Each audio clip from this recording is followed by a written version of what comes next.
everyone, it's Ruki Obaho again, and today I'm going to be continuing on the topic from my book, which is called Transforming My Character, and it's subtitled The Things We Learn Along the Way. My key text here is taken from the book of Psalm, chapter 105, verse 17 to 19, which says, Then he, and we're talking about God, he sent someone to Egypt ahead of them, Joseph, who was sold as a slave. They bruised his feet with fetters and placed his neck in an iron collar. Until the time came to fulfill his dreams, the Lord tested Joseph's character. I've just read the New Living Translation. So, the things we learn along the way. Today I'm going to be talking about the route that God chooses and how it takes no shortcuts and how it toughens you for battle. So here I go.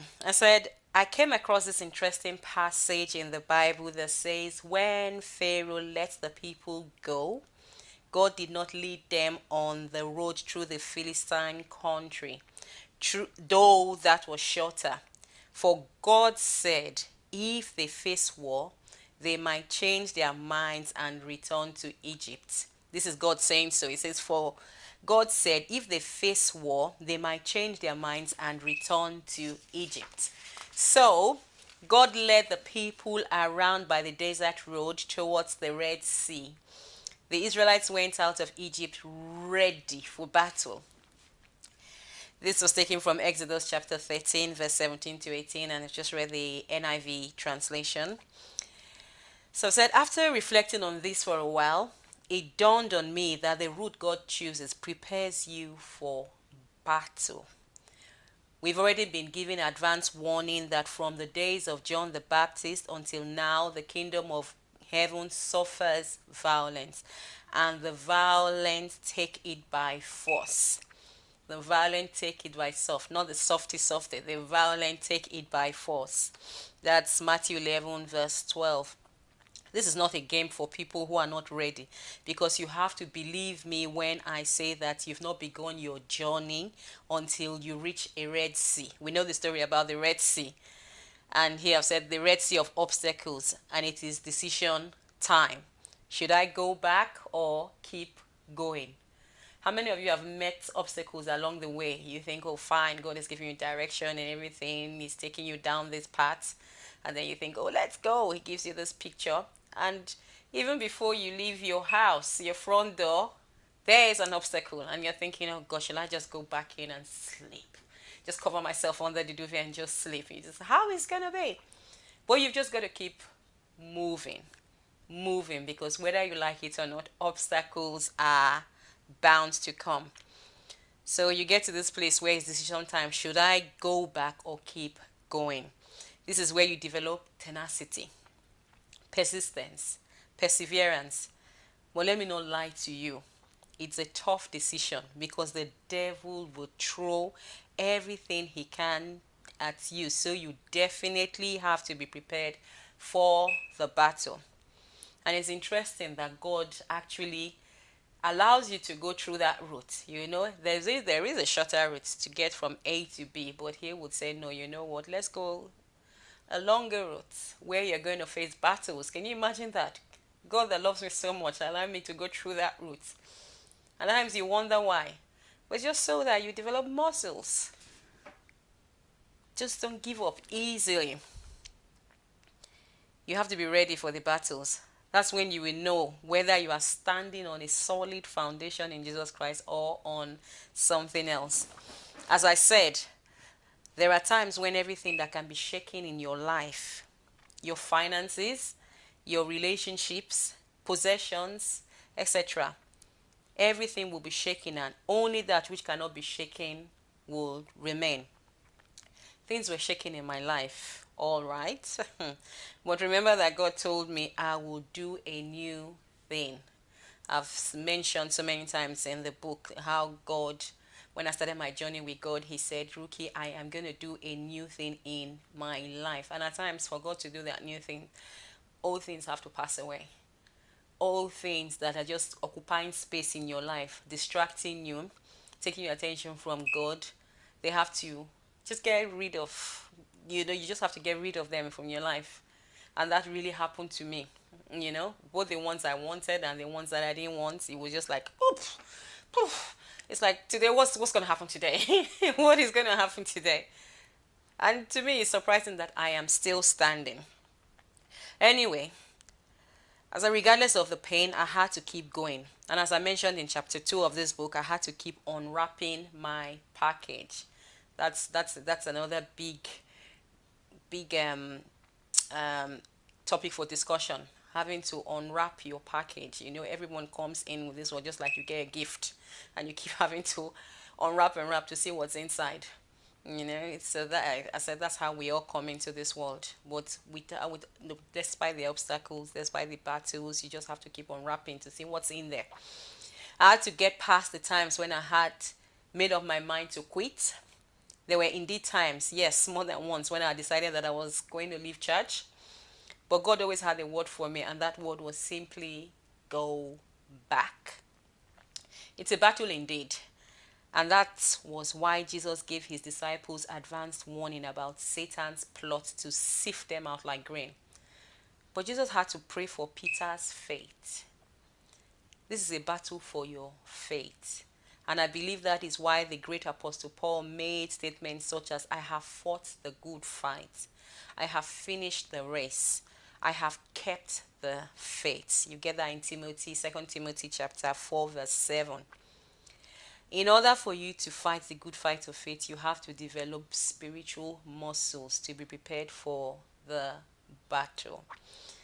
So I'm just basically saying that the route that God takes you through, it prepares you for battle, because he knows, he created you, he sees ahead of you, he knows the battles you're going to come across. And he's, when you're going through certain situations, it's just like, what, come on, girl, you can do it. Go to the gym, and this ones we're talking about, I'm not talking about physical gyms, although a lot of us, we want to go to the gym to develop our physical muscles. But what about your spiritual muscles? We're in a fight, and it's not a fight for anything else, because the fight has already been won. It is a fight for your faith, for you to keep going. Because the devil doesn't want you. The devil wants you to be where you are, or even backwards. But God is like, you know what? You can take him on. Just keep practicing. Just keep practicing. Just keep, every opportunity that comes your way, every obstacle, it's an opportunity to develop spiritual muscles. Okay, God, I can wait one more day. Okay, God, I can wait 2 more days. Okay, God, I trust you that this too shall pass. That's one of my greatest sentences now when I face students. I'm like, okay, God, here is battle time, but settle this beforehand. This too shall pass. With whatever you do, this too shall pass. And then you find that it's easier. It gets easier. It's never ever gonna get easy, because one fight is always greater than, the next battle you come across is always greater than the first one that you've overcome. But there's that confidence, that, oh, I did this, I've won this battle before, I can take this one on, I can take it. All I just need to do is more practice, go into the word of God in prayer and everything that will help you develop your spiritual muscles. And always thinking back and say, if I did this, I can do that. If I did this, I can do that. I did a little bit of sports in school, and I think it was high jump. Also, when they keep increasing the levels and you're thinking, okay, you did this, and they keep increasing it, and each time you you jump over that, but they increase it. But then again, many times I failed, but the good thing about it is that you go back again and try it. So that's just a fight, a battle for our faith. Every time you look back, it's like, should I just go back? Should I stop? But if you can just keep going forward and just say, okay, I can take this, I can take this, I can take this, so that at the end of it all, like Paul, I can just imagine everything that Paul went through.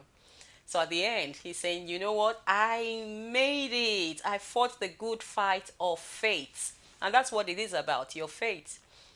So as God is transforming your character, he takes you away from this weakling, this weak person that is like, oh, I can't do this. This person that people will just look at you. I remember going into one meeting one time.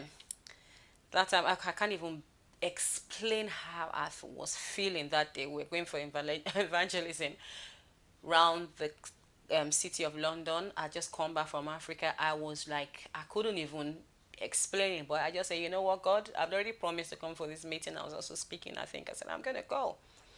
One lady had never seen me before in her life. She doesn't know me. She just looked at me. I'm sure she looked at me with her spiritual eyes and just tapped me on the shoulder and said, you know what, you are one strong lady.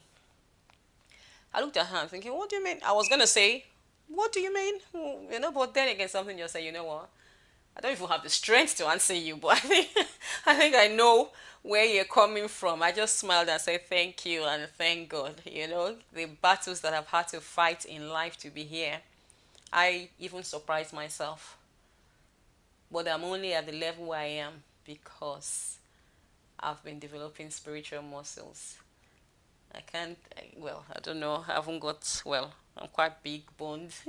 But I can imagine looking at my spiritual self, seeing the muscles, that I have developed.